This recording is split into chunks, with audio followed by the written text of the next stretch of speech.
Welcome to the Brown Initiative for Discipleship and Evangelism. My name is Ethan Brown, and this is BIDE.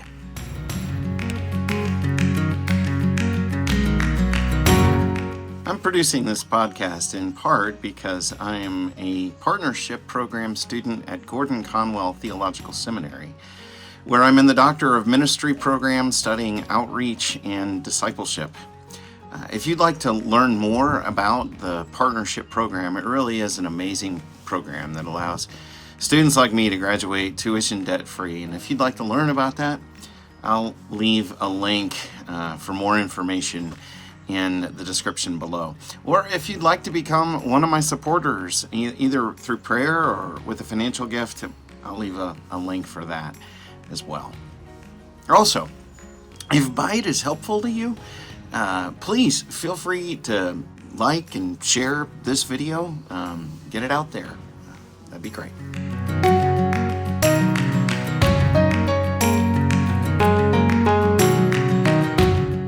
One of the reasons I've had trouble recording this video is that I tried to do the work I'm about to suggest that you do. What I'm going to suggest to you is that we live in the internet age. Go online. There are a lot of search tools where you can search within the Bible and see the stuff that I'm about to talk about.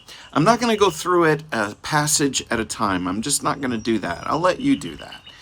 My efforts to do that have been very frustrating, but not because they got way too long. And I don't want to bore you forever. But what I would suggest to you is that you go into the ESV on the Crossway website as a great search tool where you can do this. You can narrow it down to just the epistles, and you can type in the word preach and look at what Paul seems to say the content of his preaching is. Paul will talk about other people's preaching, like in Philippians, where he talks about how some people proclaim Christ out of envy and, trying to stir up trouble for me. But why do I care as long as Christ gets preached? Even there, he's talking about the kind of thing I'm about to mention. But sometimes he will talk about preaching in the abstract and not specific to his message. But when Paul talks about the message that he preaches, what does he have to say? And what you will note is there is a very small cluster of terms that he connects to preaching. I preached this. And it isn't salvation. He doesn't come preaching salvation. Now, salvation is connected to it. In fact, in 1 Corinthians 15, he will talk about that's the message I preached, and in which you are being saved, provided you hold fast to it. But the salvation is connected. It's attached. It adheres. But the salvation is not the point of the message. The point of the message is the cluster of words I'm about to tell you. He will, when he talks about preaching, he will mention Christ, he will mention Jesus, and he will mention gospel. Well, when it comes to that third word, see my previous episode, that when Paul talks about gospel, he is thinking very specifically the royal gospel of Jesus, that Jesus is the King, the long-awaited, predicted, saving King. When Paul will talk about gospel, that's what he means. He doesn't mean the salvation method or story that I presented just a moment ago. And he doesn't mean, in Churches of Christ, we have a hear, believe, repent, confess, be baptized, live a faithful life, 6 steps to being saved. He's not talking plan of salvation stuff when he talks about the gospel. He's talking about when he says gospel, he means the message that Jesus is the Christ, and that the Christ was very unlike what was expected. That you expected a royal king to come and sit on a throne and raise an army and overcome the world by force. Instead, he has come and fulfilled all of the expectations that God laid out in the Old Testament of a Redeemer who overcomes the world by love. He overcomes sin and death by dying and rising again. And he overcomes all of the brokenness in this world by persuading people not through forcing anybody.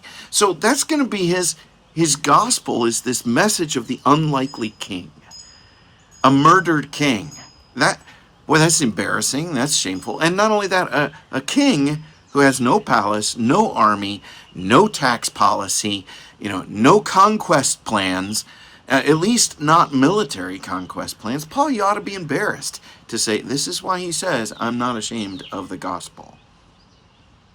But he'll also talk about Jesus, and he'll talk about Christ. And when he talks about Jesus, and he's getting up and telling Jesus stories.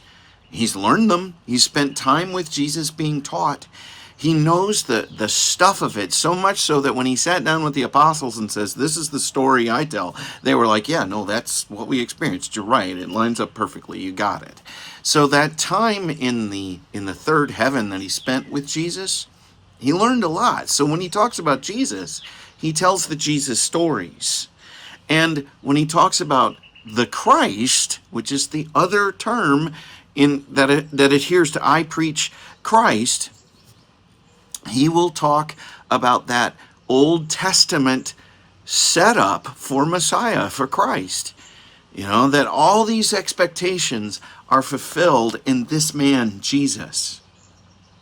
When Paul preached, his message was Jesus. The consequent was salvation. The message was Christ. Now, it would be fair to ask, how did he think that worked? He says he's not ashamed of the gospel because it's the power of salvation. Well, how does that power work?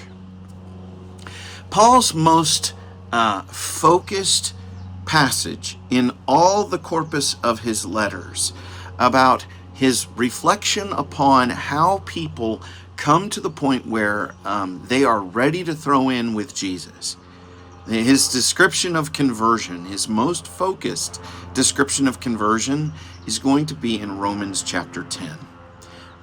In Romans 9 through 11, he is reflecting on the very perplexing reality that even though Jesus was the Messiah of the Jews, that they had the scriptures, all the oracles that pointed to Jesus, and Paul could show with great precision and detail how all of these predictions are fulfilled in Jesus. Many Jewish people, and maybe even most of the people he preached to, he'd go into a synagogue and they'd just get mad at him. Rather than hear the gospel and be convicted and decide, yeah, no, that is exactly what God has been laying out. Let me throw in with this guy. He's raised from the dead. He can be my king. Great. I will surrender to him.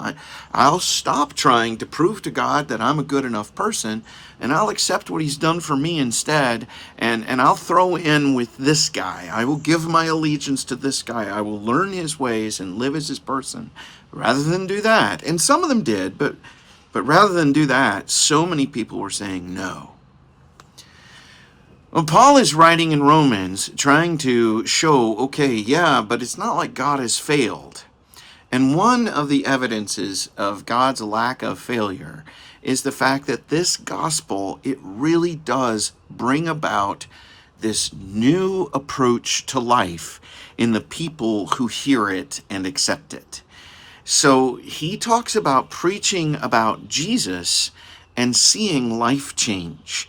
People who believe in their heart that Jesus is the Messiah, that he is the Christ, and they confess with their lips, I want him to be Lord of my life, they experience rescue and salvation. And he's seen it again and again. But how does that come about? Well, it comes about through pistis. Pistis is usually translated as faith in most translations, and that's a fair translation. But in the context of news about a king, specifically news about someone who is a king who has won a victory over his enemies, there is usually in that message that's sent out into the empire, hey, I've defeated my enemies and you're now my people. There's a call for pistis. And what the royal figure is expecting is not that they'll believe he exists or believe that he did that, He knows he did it. He doesn't need that from them. What he wants is their allegiance. He wants their commitment. He wants their fealty. He wants them to think of themselves as his citizens. Well, when Paul is preaching the gospel, and he sees that it produces that kind of allegiance in the lives of people. It has the power to commit people to God in a whole new way. So when he summarizes this most clearly, it's in Romans chapter 10, verse 17. And he will say, so faith, or this pistis, this allegiance, comes by hearing. And hearing by the word of Christ. So faith is generated in people. A trust and allegiance and commitment to Jesus is generated in people when they hear. And what they hear is his gospel, his message about Jesus. It does not say faith comes by hearing, and hearing by the word, by the plan of salvation, or hearing by the word about you can get your soul saved and not go to hell. It says faith comes by hearing, and hearing by the word of Christ.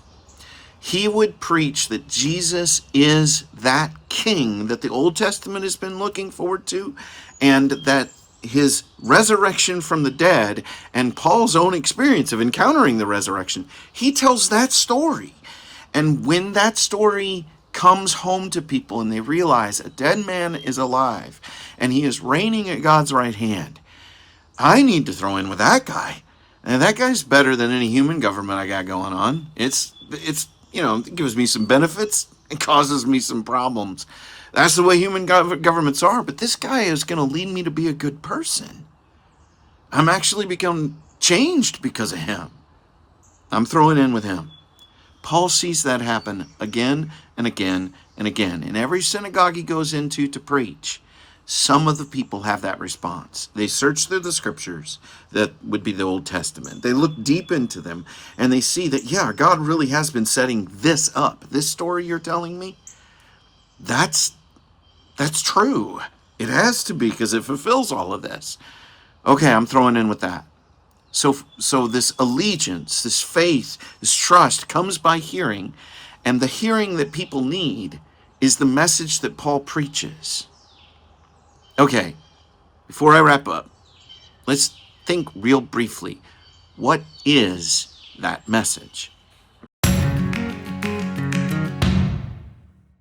For Paul, the message that he preaches is a story of Jesus, that Jesus is the Christ, which means he's son of David and prophet like Moses, and one who died on a tree to bear the curse, and one who undoes what the serpent does, and one who is the suffering servant, and one who makes the new covenant and writes the laws on our hearts, and one who gives us a heart of flesh instead of heart of stone. All of that is Christ.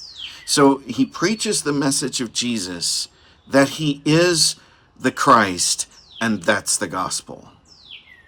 So when we proclaim the gospel, we in modern America, shaped as it is by evangelicalism and the 1800s, where they crystallized a pretty solid plan of salvation understanding, we live now in that point where when we hear gospel, the knee-jerk reaction is often the plan of salvation that makes the most sense to me, of how do I lead someone to get saved so that their soul won't burn in hell for eternity and they can go to heaven. That's what we tend to think evangelism is all about. But for Paul, that is consequence of evangelism. People will eventually ask, well, what am I supposed to do with this? And you see that again and again in the preaching that the early church did. People would ask, okay, well, what do we do? But for Paul, the message we announce is actually one that's so much more fun to talk about, because it's Jesus. Look, you don't love anybody as much as you love Jesus if you're following Jesus, because you don't have anybody who loves you as much as he does. He is exciting and fun to talk about. And his cross is wondrous and horrific and beautiful. But I'm telling you right now, his cross is not the only thing that Paul talked about. I suspect that the number of times Paul talked about encountering him on the way to Damascus as part of his preaching. I've met the guy. He talked to me. He blinded me. And then he healed me. And he saved me. He's so good. And I've met him. I've spent time with him. And let me tell you what he's like. That's his message. I can't do that. I mean, I've encountered him sort of, but I haven't had a Damascus Road experience, and I certainly haven't had the kind of experiences that Paul talks about where he's transported into the third heaven. I haven't had that. No, I haven't. But see, it has been preserved for me in the Gospels. I do have it because I can tell the Jesus stories. I can talk about what those stories do to me, because those stories are transforming my priorities and my desires, and he's changing me. Paul knows that the story of Jesus has the power that no reasoning can do. That when you talk about Jesus, that a power is unleashed that is transformative in the life of the person who hears it and is filled with wonder. That the great message that Paul had and that he would encourage us to have is to talk about Jesus, to prove he's the Christ, and to announce the gospel of Jesus Christ. To let people know who he is, what he's like, what kind of man he is. Let them know about the power of God in the resurrection, and that this man has been absolutely affirmed by God because he's been raised from the dead. And that the hope is that one day, and the Christian hope is that one day he's coming again to make right everything that's been made wrong here, to clear up all of the confusion and brokenness. And until that day, we can be his people, learn who he is, and let his ways impact ours. Man, that's powerful. That's the power of God. It's the power of God to salvation. You want to see people saved? Salvation will come up. But talk about Jesus. Our message is Jesus Christ.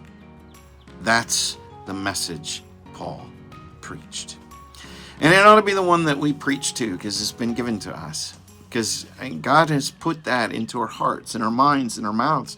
Not just for our own sake, although it is the thing that gives us life, gives us hope, gives us direction, and we know who we are. He's given all that to us. For us, but not just for us. He's given it to us for the sake of others, so that they can hear the story too. Because God so loved the world that he sent Jesus. And Jesus sent us for the honor of Christ and for the life of the world.